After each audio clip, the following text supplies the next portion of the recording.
Hey folks, welcome back to Canada's Boxing Channel. It's actually Friday, October the 3rd when I'm recording this, but it'll be out on tomorrow, Saturday, October the 4th. I decided to do the video today because it's been absolutely chundering down with rain. Anyhow, this is a video I've planned to do for a while. And this is a video about famous Irish boxers. You know, in the last couple of days, we've been looking at famous Jewish boxers, famous Muslim boxers, and I wanted to do famous Irish boxers for a while. And one of my subscribers, Wild Camping Seamus, said, hey, why don't you do a video about Fenian boxers? Well, Fenian is a narrow band, but I thought I'd broaden it to cover people from the Emerald Isle, or people who are Irish heritage.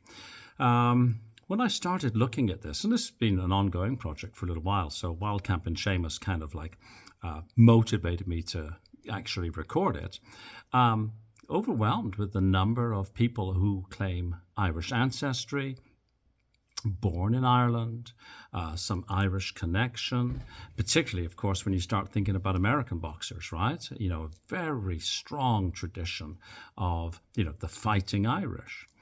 And I think in the next few days, I'm also going to do one about boxers from Wales. And then we might get to Scotland and stuff like that, right? So it's just part of the stuff that I like to do. I like to talk about historical boxers, and it's sort of, I think it's more interesting for me than, what's the latest with Jake Paul and Tank Davis kind of thing, right?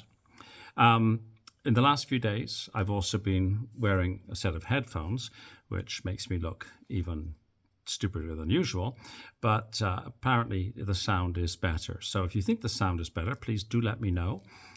If for any reason you think the sound is worse, then I'll be actually quite happy to take the headphones off. Anyway, without further ado, let's run through some of the Irish or Irish heritaged boxers. Chances are I will miss your favorite person. And you can comment in the comment section. Obviously, I want to keep this reasonably short. Well, So the first person that comes to my mind is, if you like, the daddy of them all, John L. Sullivan. Born in 1858, he lived until 1918. He was known as the Boston Strong Boy. I've done a separate video on him in the historical section.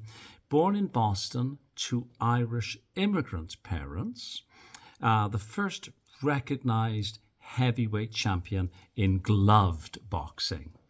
Famous for his bare-knuckle fights before boxing became fully regulated, of course, and one of the first true sports celebrities in America. So John L. Sullivan of Irish heritage. The second fighter that I like to talk about is Jimmy McLarlin. Born in 1907, passed away in 2004. He was Irish-born, but raised in my country, raised in Canada. Nicknamed the baby-faced assassin, two-time world welterweight champion in the 1930s.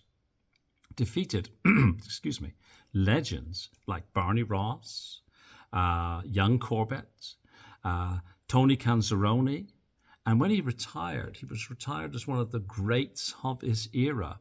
And I believe I've captured him in one of my greatest welterweights of all time videos, which again is in the playlist section. Now we'll talk about the Clones Cyclone. Barry McGuigan. Barry McGuigan's a little bit younger than I am, born in 1961. WBA featherweight champion back in the 1980s, hugely popular. He had a record of 32-3. He also symbolized unity at a time when Ireland was going through the tail end of the Troubles. And his famous win over Pedrosa was a great fight back in 1985 in London. So Barry McGuigan, of course, not just a boxer, but a trainer, coach, promoter, passed on that to his son, Shane McGuigan, who's, of course, famously the trainer of Caroline Dubois, for example. The next person, and these are not in any sort of order, really, that I picked, was Steve Collins, born in 1964, born in Dublin, which is the capital of the Republic of Ireland, nicknamed the Celtic Warrior, a middleweight and super middleweight champion in the 1990s, and notable because he beat both Chris Eubank and Nigel Benn, and both of whom were within their prime fighting time. People could argue about whether they were absolutely prime or not, and that's a conversation to have. But he's got their names on his record. Again, an impressive overall record, 39-3. And there must be something in the water at Clones, because another fellow that I picked, Kevin McBride, born in 73, a heavyweight, All-Ireland heavyweight champion. Not as well known as some of the fighters we've just talked about, of course, but famous for beating Mike Tyson. Mike Tyson quit on his stool and said, essentially, no mas. So Kevin McBride, who he had a record of 35-10. It's sort of a, would you say journeyman? Maybe you'd say journeyman. But he beat Mike Tyson. Now, of course, I know that Mike Tyson was beaten by a number of people who, during his prime, would never have lived with him. But still, Mike Tyson was, well, put it this way, Kevin McBride getting in the ring with Mike Tyson is very different than Jake Paul getting in the ring with Mike Tyson, and we'll just leave it at that, shall we? Carl Frampton. Carl Frampton, actually one of my favourite boxers, and I like him as a pundit as well. Born in 1987, this young Carl. The Jackal, which is, of course, a pretty cool nickname to have, right? Carlos the Jackal, Frederick Forsyth's book, that's where he actually got that nickname from, so I've read. A record of 28-3, two-weight world champion, super bantam and featherweight. So Carl Frampton, and now, of course, Carl Frampton appears on The Zone, I guess, and some other outlets, I'm sure. So I liked Carl Frampton when he was fighting. And I like him as a pundit. I also like his accent, so it's an easy listen for me.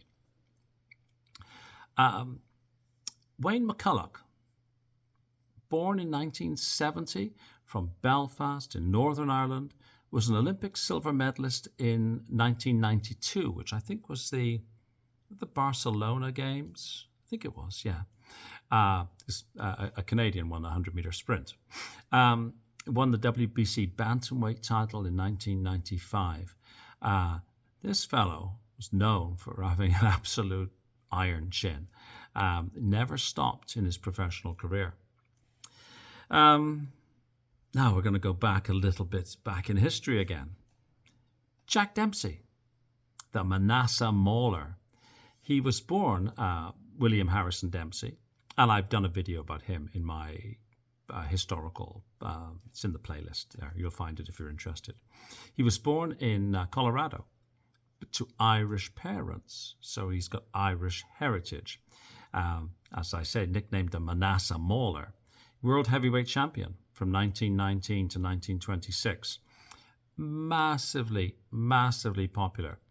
People today might like, who or what, but at that time, he was every bit as popular as superstars are today.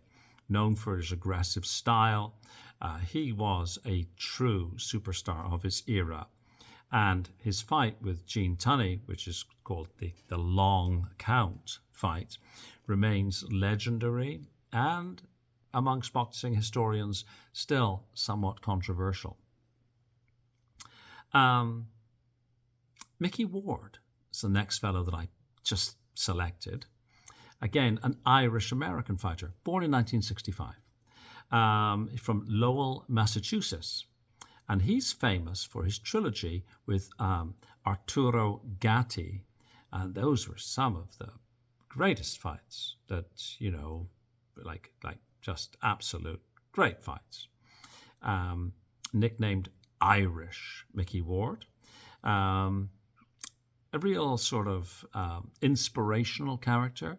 And they made a movie called The Fighter. And Mickey Ward was the inspired that film to be made. So there's some very famous male Irish and of Irish heritage fighters, but let's not forget some female fighters. And one of the female fighters that I think you have to mention, if you're talking about Irish fighters, is none other than Bray's own Katie Taylor, born in 1986. Bray, I believe, is in County Wicklow. And I think one of my subscribers knows Katie Taylor. I seem to recall. Olympic gold medalist in 2012, the London Games, the same games where Anthony Joshua won the gold medal. Katie Taylor turned pro in 2016, became undisputed lightweight champion, widely regarded as one, if not the greatest female fighters of all time. I think I tend to agree with that. I know that fans of Claressa Shields will take me to task over this, but for me, I think Katie Taylor is one of the greatest. She's headlined major arenas. She's helped elevate women's boxing worldwide, and hopefully we will see Katie Taylor in at least one more fight before she retires. I know she's reaching the very end of her career. And it would be remiss of me not to mention one other female fighter, Kelly Harrington, who is retired, and she did not turn professional. She was an amateur boxer, but she won the gold medal in Tokyo 2020 and Paris 2024. And she was also a 2018 world champion. She won gold medals at the 2023 European Games and European Championships. A stellar amateur record, 101 wins, 17 losses, and 1 draw, according to BoxRec. She was born in December of 1989. So while she didn't turn professional, she may not be as well known by people who watch channels like this. It would be remiss of me not to mention her. Yeah, there we go. There's some Irish heritage boxers, some of whom are household names, some of whom are less well known. If I missed your favorite fighter, it's simply because there are so many to choose from. And again, Ireland has a long and illustrious history of producing fine fighters who both competed at the domestic level, at the amateur level, as we saw, and again, some international. So there we go. If you like this video, please subscribe. Let me know in the comments what you think of the video. Have a good discussion amongst yourselves about Irish fighters. There's probably many more I could have named, and I am sure that you will remind me. Please like if you can. Apparently YouTube counts. And as I always ask, if you've not yet subscribed, please do. That would be very nice of you. I'd appreciate it very much. And have a fabulous day. I look forward to seeing you on the next video I do in this series, which will be fighters from Wales. So stay tuned. Thanks you very much. Bye-bye.